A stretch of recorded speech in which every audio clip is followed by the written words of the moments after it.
Yo, what's going on, guys? Today we have 5 ways British and American bedrooms are very different.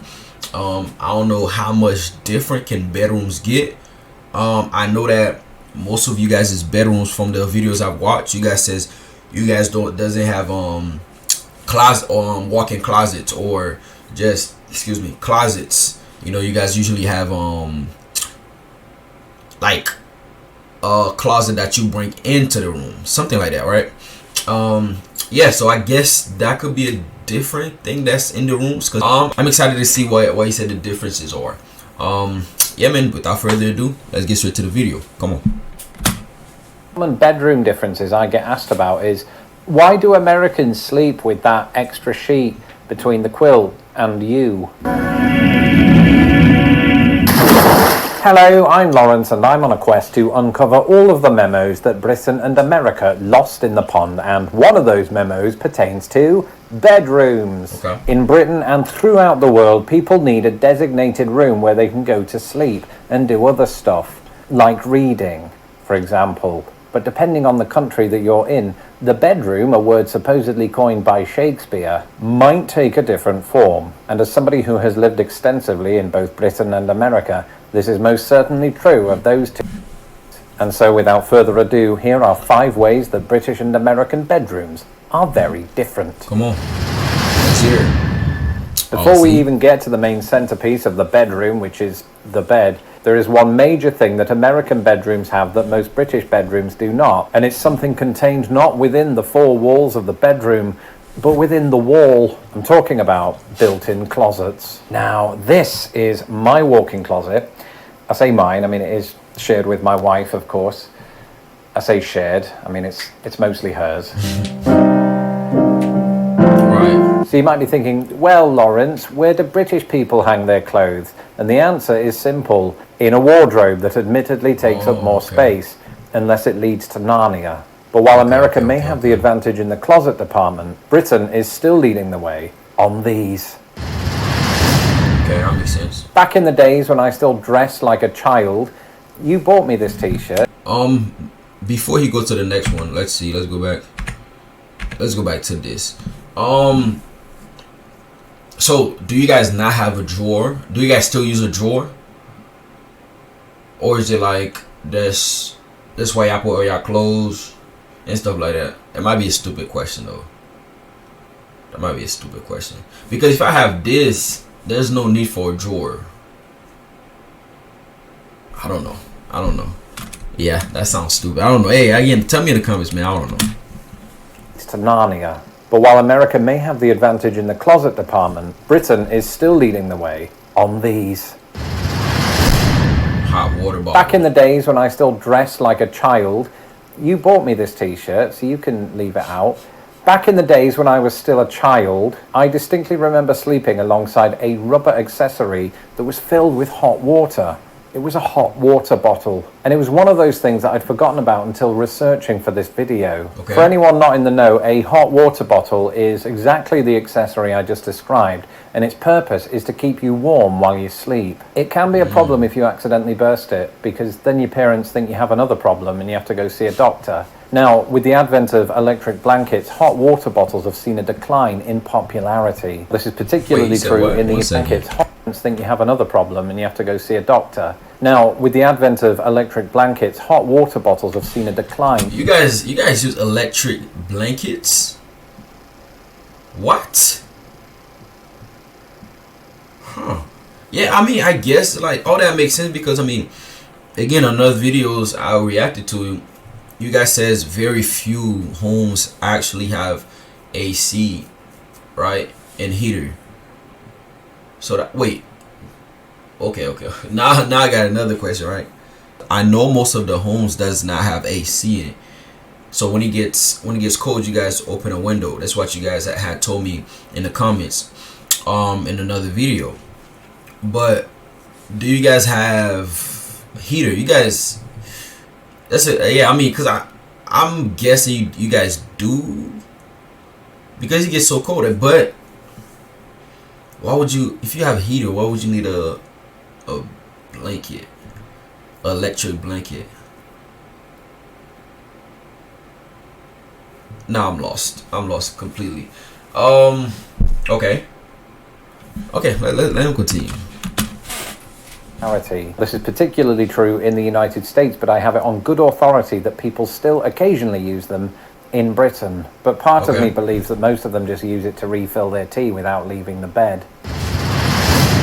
That's funny, actually. As always, when it comes to comparing British and American things, inevitably it always comes back to size. And you might not be too surprised to learn that American beds, on the whole, are longer, wider, or sometimes both, than British beds. Okay. So let's take a look at how that plays out, or lays out. That's a bed pun. Sorry, let's just take a look. So the smallest bed size in the United States is the twin bed. This measures in at roughly 39 by 75 inches. And its nearest equivalent in Britain is a single bed, which is just as long as an American twin, but 4 inches less wide. After that, America has a twin XL, which is coupled with Britain's small double. Try saying that after 4 whiskies. And then America has what is known as the full-size mattress. This is 54 inches by 75. This is almost identical to the double-size mattress in Britain. From here on out, things become like a game of chess, as both countries sort of introduce a royal family of mattress sizes. In the US, some people sleep on the Queen, not the Queen, that would be breaking news, on a queen-sized mattress, which is about 60 inches by 80. This is virtually identical to Britain's king-size mattress, but neither country ousts their bedroom monarchy there. What's better than a queen?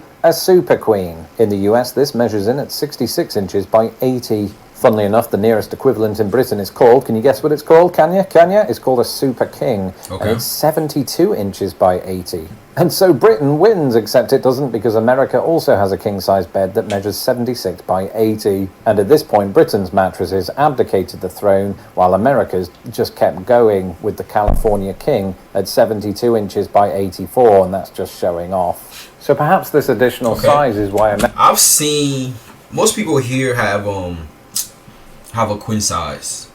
Most people have a queen size. That's the common one, you know, queen size bed. More likely to use one of these. Box spring. However massive the mattress, it's more common in the US than the UK for it to sit on top of what is known as a box spring. And while I definitely couldn't claim to be a bed connoisseur, I hadn't heard of the phrase box spring until I moved to America. And there's a couple of reasons for this. Firstly, we don't call it that. Apparently, we call it either a sprung bed base or a divan. I've never used those terms either, and that's because this particular contraption is much less common in Britain. And so what is this contraption? Well, a box spring is a base that sits under your mattress that sort of incorporates a spring system like you might find in your mattress. And the idea is, with that additional bounce, I won't keep doing that, the springs in the mattress have a greater shelf life. In Britain, our mattresses tend to sit on harder surfaces, meaning that the springs in your mattress wear down more quickly depending on how much you put them under duress. Mine were mostly fine. But so much for what goes under the mattress. Let's take a look at what goes on top. Okay. That's interesting though. One of the most common bedroom differences I get asked about is, why do Americans sleep with that extra sheet between the quilt and you? And this is what's known as a top sheet. And while I have read that top sheets have become less popular among younger Americans, they are nonetheless still in wide use. But what purpose do they serve? Well, aside from adding an additional layer... You say top sheets. What I mean, when you say top sheets, I'm trying to see what you're talking about. On top. One of the most common bedroom differences I get asked about is, why do Americans sleep with that extra sheet between the quilt and you? And this is what's known as a top sheet. Is he talking about the cover on top of the bed? I mean, he said top sheet, right? Cause my bed have a cover. It's like a pillowcase. It has zippers where you just zip the mattress, right? You just it's a mattress case, like to protect the mattress from getting old fast, from getting stains, from getting just from getting dirty, So and you also put a cover on top of a mattress cover. So I guess I'm guessing that's what he's talking about.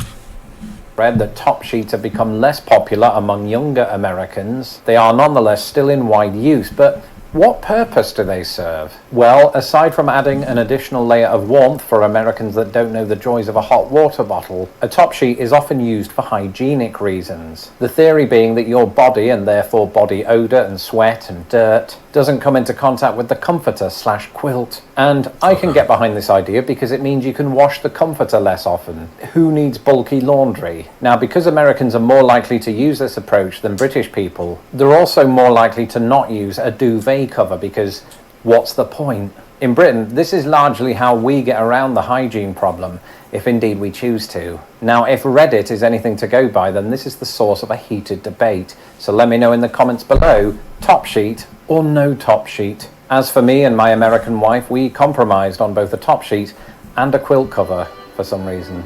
That's it for this episode. Let me know in the comments below how you keep your bedroom. Just keep it general. And don't forget to subscribe to my channel so that my videos don't get lost in the pond. A big shout out to all of my patrons who make these videos possible. If you would like to become a patron of Lost in the Pond, you can do so at patreon.com/lostinthepond. Until next time, goodbye. This was a good video. It's interesting, man. Like I never thought that, you know, and I've learned this from other videos that you guys doesn't have built-in closets inside the rooms. I never thought that. I always thought that everywhere, like, there were built-in closets everywhere, but it wasn't until I started watching these videos where it's more like, dang, yeah, it's not, we don't have that. I'm like, what? That was kind of crazy to me. But it makes sense. It makes sense. Usually our bedrooms tend to be bigger, and because our homes tend to be bigger too, so it's more about space. Yeah, man, this was a good video. Thank you guys for watching with me. Continue to like, continue to comment, continue to subscribe. I'll see you on the next one. Bye bye.